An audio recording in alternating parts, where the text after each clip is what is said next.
E por que é que nos interessou sobremaneira esse assunto? Porque nós estamos aqui numa região altamente produtiva no setor agrícola e é uma cidade, viu, deputado, de forte economia no setor da indústria. E a indústria matonense metalúrgica e também de suco de laranja, que temos a maior indústria de suco de laranja do mundo, sediada em nosso município. Temos aqui indústrias importantes no setor de alimentos, das maiores do país, como a Predileta. E aqui temos as grandes indústrias de implementos agrícolas, que abastecem exatamente o agronegócio no Brasil inteiro. Quando eu vi, então, que o deputado, por esse projeto aprovado agora, cria o Fundo de Investimento para o Setor Agropecuário, eu digo, o FIAGRO, precisamos conversar com o deputado Arnaldo Jardim, que é o autor. Imediatamente nos atendeu e por essa gentileza agradeço, deputado. Muito obrigado, bom dia. Eu estou extremamente feliz de poder falar com você novamente. Quero breve que possamos estar pessoalmente, mas agora aqui à distância. Eu consultava agora alguns dados, porque você, nessa apresentação, falou coisas tão relevantes sobre a questão do crescimento do nosso país, o desafio da retomada econômica. Ontem foi um dia muito delicado, afora todas as questões da pandemia. Nós tivemos aí uma grande questão, que foi o anúncio do nosso PIB. E nós tivemos a maior queda do PIB da década. Já era de se esperar. Efeitos da pandemia, nós tivemos vários países do mundo que tiveram quedas também muito acentuadas. Por exemplo, a Espanha teve uma queda de 11%, a Alemanha chegou a 9%, e a nossa queda do PIB acabou sendo até um pouco menor. Foi de 4,1%. E por que aconteceu isso? Porque o setor industrial, estritamente, acabou caindo 10%, e foi exatamente o PIB.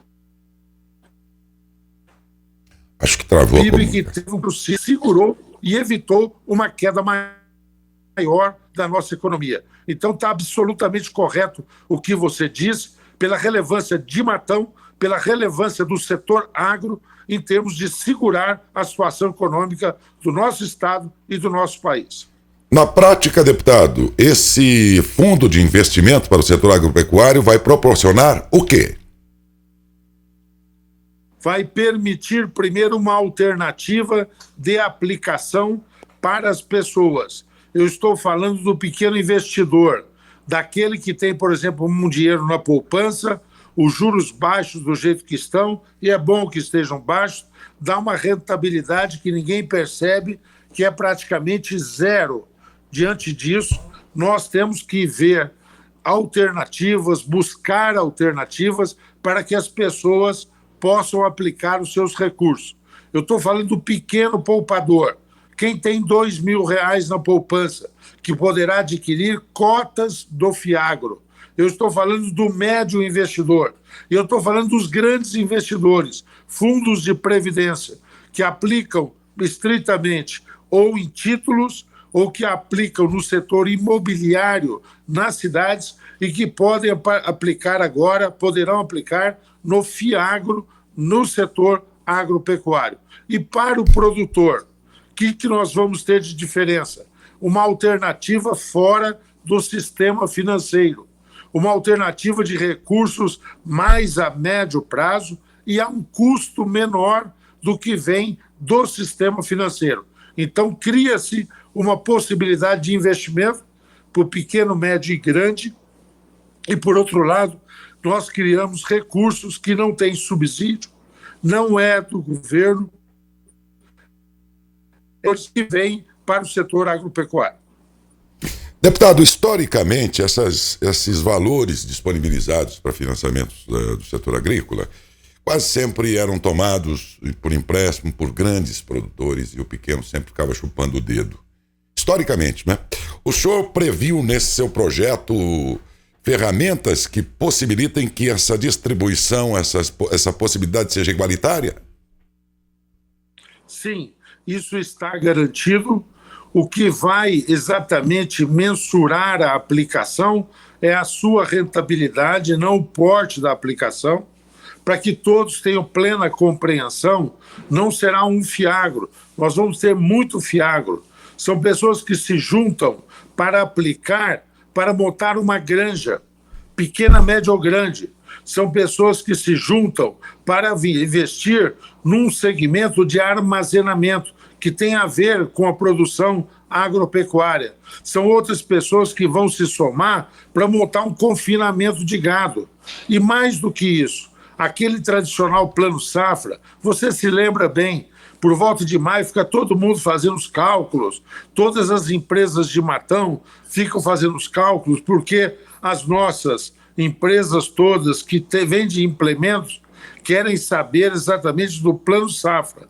Esse plano safra de juros controlados, que tem aí um aporte do recurso do governo para equalizar juros, ele vai ficar totalmente concentrado para o pequeno e para o agricultor familiar. Então nós tiramos a pressão sobre o recurso público, ele fica concentrado no pequeno, na agricultura familiar, e criamos essa alternativa que a todos também atenderá.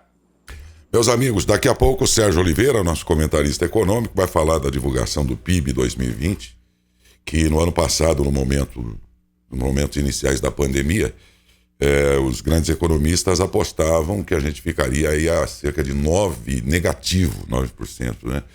E no fechamento aí deu pelo menos 5% menos, 5 pontos menos aí do que aquilo que poderia ser. Ainda assim, é um péssimo desempenho, porém, ainda assim melhor do que poderia ser o que era previsto. E adivinhe qual foi o item que mais contribuiu para que não fosse tão grave ainda essa queda. O agronegócio contribuiu aí através da produção e exportação, que é esse fazendão chamado Brasil, que não para de produzir, que toda nação gostaria de ser assim. Foi tudo o que ela fez no ano passado, que contrabalanceou setores altamente prejudicados e um setor altamente produtivo, que é o da roça, o da indústria, do agronegócio como um todo, não é? Então veja por que tem que investir no agronegócio. Ele é o salvador da pátria, faz tempo já, viu, deputado? Faz uns... E é aí, né? A sua colocação é perfeita, eu parabenizo você por isso. E é aí que nós temos vantagens competitivas comparativas. O país precisa se concentrar naquilo que lhe dá um diferencial na disputa mundial que nós temos. Eu não estou dizendo que o Brasil deve ficar sempre no agro. Nós precisamos ter a nossa agroindústria. Mas a indústria que nós temos condições de impulsionar é aquela que vem com vínculo com o setor agro, de implementos e equipamentos, como você mencionou, da nossa querida Matão, com essas empresas de ponta que nós temos aí. É aí que o Brasil tem um diferencial. Nesse período, da pandemia, ano passado, nós nos consolidamos como o maior exportador de proteína animal do mundo, de carne. Somos o primeiro de bovino, segundo de aves, quarto de suíno. Nós consolidamos a produtividade da soja. Eu assumi a diretoria agora de infraestrutura e logística da Frente Parlamentar Agropecuária. Ontem eu tive uma longa conversa em Brasília com o ministro Tarcísio de Freitas para discutir como toda essa produção que está se deslocando para o centro-oeste, São Paulo fica em pontas de maior produtividade, como é que nós temos que ter uma estrutura para que a nossa competitividade, que é grande dentro da porteira, fique também efetiva fora da porteira. Então são horizontes que se abrem extraordinários, o Fiagro vem no momento muito oportuno, nós conseguimos uma aprovação recorde. Eu apresentei o projeto em outubro, depois de longamente conversar com as entidades, com os estudiosos aí, aprovamos em dezembro na Câmara e esta semana finalizamos a votação no Senado. O presidente, eu não tenho dúvida, vai sancionar breve esse projeto e nós vamos ter uma multiplicidade de fiagros que vão se juntar, criando, repito, uma alternativa de investimento para quem quer participar disso e uma alternativa de recursos para o nosso produtor poder deslanchar ainda mais. Estou conversando com o deputado federal Arnaldo Jardim, que viu aprovado o projeto de lei dele próprio que cria o Fundo de Investimento para o Setor Agropecuário. Deputado, eu noto aí pelos comentaristas internacionais que os países mais fortes já estão criando seus programas, levando em conta o fim da pandemia. Ninguém sabe ao certo quando será, mas uma hora ela vai ter que dar lugar à retomada aí. Quando isso acontecer, o Japão já está fazendo um projeto com economistas notáveis de lá para quando acabar a pandemia, como é que ele vai se apresentar ao mundo como potência. A China está fazendo o mesmo, a Alemanha está fazendo o mesmo. O senhor que está em Brasília, eu pergunto, o governo brasileiro já tem alguma equipe trabalhando para quando acabar a pandemia dizer para o mundo, olha, aqui está um fazendão que produz comida para vocês todos aqui, vamos sentar para conversar? Olha, na FPA nós temos debatido muito isso, Frente Parlamentar Agropecuária, a questão da logística, eu me referi a essa discussão. Acho que do ponto de vista do país, nós temos alguns pontos que estão caminhando para isso, mas está faltando uma conversa mais arrumada. Está precisando de ter uma estratégia que reúna tudo isso. Eu não tenho dúvida que ela passa pelo debate da reforma tributária. Reforma tributária não é você ficar discutindo se vai ter CPMF ou não. Reforma tributária, você escolhe os setores que são mais dinâmicos, você escolhe os setores que são de mais intenso uso de mão de obra. Isso não tem importância no Japão. Eles não escolhem lá o setor de uso intensivo de mão de obra, porque é um país que a população tem, inclusive, declinado. No Brasil, onde nós temos ainda um problema seríssimo de desemprego, particularmente da juventude, 14 milhões de desempregados, taxa de desemprego na juventude que chega a 28%, nós temos que ter esta como uma prioridade. Então, eu considero que a reforma tributária, ela identifica esses segmentos que devem ser priorizados e depois ela estabelece uma distribuição da carga mais equilibrada. Acho que para ter esse projeto de nação que você tão bem caracterizou, reforma tributária é fundamental. Segunda reforma, administrativa. O poder público fazer a lição de casa. O setor público, mais uma vez na pandemia, foi o setor que menos sofreu. E tudo bem, tinha um sentido disso. Nós tivemos o nosso glorioso SUS na saúde, que fez um papel muito importante, mas o trabalhador da iniciativa privada perdeu postos de trabalho, perdeu renda. O funcionário público manteve a sua situação. Precisa compreender isso e nós precisamos fazer uma reforma administrativa. E tem mais um item que até vou me permitir mais um minuto tomar de você, agradecer muito essa oportunidade de estar com o Matão, através da rádio, da TV, estar com vocês aí, para dizer o seguinte, Petro, que é uma coisa muito importante, a questão da sustentabilidade. Quando a China definiu a sua estratégia agora para a retomada, estabeleceu claramente um compromisso com as energias renováveis. A Europa também. A Comunidade Europeia aprovou as diretivas, são nortes para o seu investimento. Um processo de digitalização muito grande, não depender mais daquilo que é a cadeia de suprimento da China. A Europa vai mudar isso, porque a pandemia deixou muito evidente a sua dependência. Um grande esforço na área da saúde e um esforço importante na área ambiental. Brasil, nós temos que ser líder do mundo na questão ambiental, na nova economia, na economia verde. Você falou desse formidável esforço da nossa agricultura. Soma tudo que tem de cana, como nós temos cana. Soma tudo que tem de laranja, maiores do mundo, você bem disse. Soma tudo que tem de floresta, pinos, eucalipto. Nós somos o maior exportador de celulose do mundo. Soma tudo que é plantado no Brasil, isso dá cerca de 82 milhões de hectares. 10% do território nacional. E nós fazemos isso com rigor, nós temos reserva legal, então nós podemos ser líderes mundiais da nova economia. É um grande trunfo para o Brasil. Ok. E nós não somos tudo isso, apesar de termos tudo isso. Por quê, deputado? Eu acho que falta qualidade nas classes dirigentes do país. Aí também estou sendo muito franco, tá certo? Eu integro o Congresso Nacional, acho que o Congresso Nacional precisa dar um salto de qualidade nos debates que lá se fazem e na prática que lá se fixa. Acho que nas classes empresariais nós temos empresários, como você destacou alguns aí, nós temos o orgulho da nossa Baldan, da nossa Marquesan, você sabe do Alex Antoniozzi, você sabe daquilo que é o Zezé Trevisanelli, abrindo horizontes. Então, nós temos empreendedores que têm uma visão mais ampla, como esse que nós mencionamos. Quando você vê, por exemplo, a classe empresarial de Matão, se somar, eu participei disso com muito orgulho, pude ser o representante disso, para montar uma FATEC, para criar alternativas de desenvolvimento, mas nós temos os outros que só querem levar vantagem.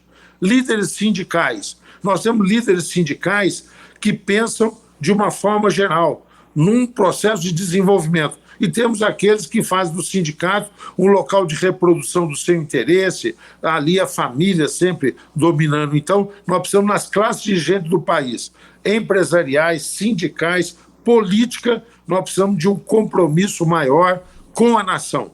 Eu acho que o buraco está aí, infelizmente. Bom, voltando à razão aqui principal da nossa entrevista, deputado, esses recursos estarão, na opinião do senhor, disponíveis a partir de quando e por que meios? Olha, então também aí eu quero dividir uma alegria. O fato de nós termos optado por colocar o FIAGRO na classe de fundos de investimentos coincidiu com uma consulta pública que faz a CME Imobiliária. É reguladora, muito bem constituída, muito consistente, muito precisa na sua ação, rigorosa. Agora mesmo,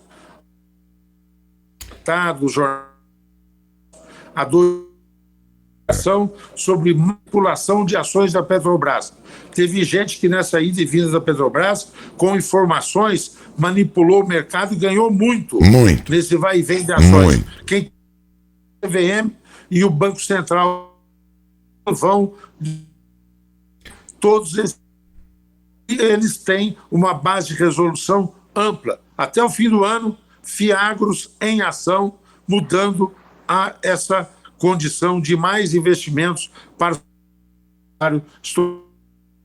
isso se torna... Ok. Deputado, muitíssimo obrigado pela sua gentileza, sua prontidão em nos atender. Fico satisfeito e acho que a população toda que entende, se ela é do agronegócio, certamente esteve atenta ao que o senhor disse. E aqui quem não é diretamente ligado ao setor sabe muito bem do que significa isso no contexto da nossa economia. Significa dizer que a gente pode não ter um sítio, uma fazenda, uma área produzindo, mas nós temos tudo a ver com as indústrias que nós temos aqui, porque essa economia gira e passa por todos os setores.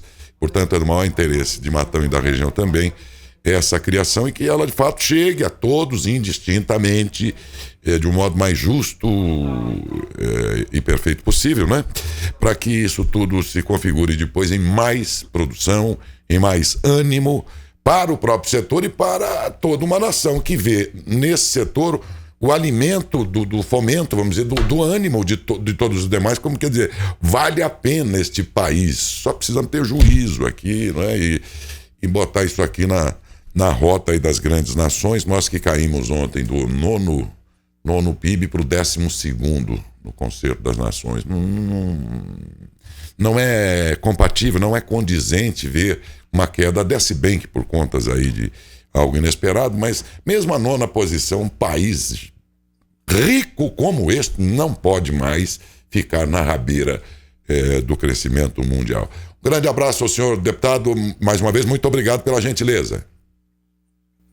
Eu que agradeço muito a oportunidade de poder expor esse projeto, apresentar essa proposta aí. Para mim foi muito importante, estou permanentemente à disposição. Muito obrigado. Nós temos decisões importantes que nós estamos tomando, o auxílio emergencial agora, vamos ter a semana que vem, hoje termina no Senado a votação, vamos começar na Câmara na própria sexta-feira aí, vamos votar o orçamento, estou permanentemente à disposição aí. Um grande abraço. Outro abraço, deputado. A todos os amigos de Matão. Um grande abraço. Conversamos com o deputado Arnaldo Jardim, deputado federal, autor do agora aprovado Fundo de Investimento para o Setor Agropecuário, FIAGRO, um instrumento que vai facilitar o acesso ao crédito e, segundo diz o deputado, auxiliar a diminuição do custo para o agronacional.